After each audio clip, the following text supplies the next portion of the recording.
بسم اللہ الرحمن الرحیم۔ پیارے دوستو، صحیح مسلم میں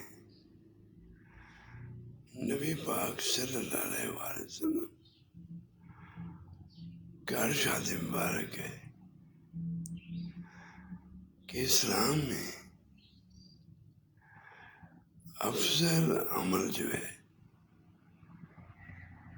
وہ یہ ہے کہ نماز کو وقت پہ پڑھنا،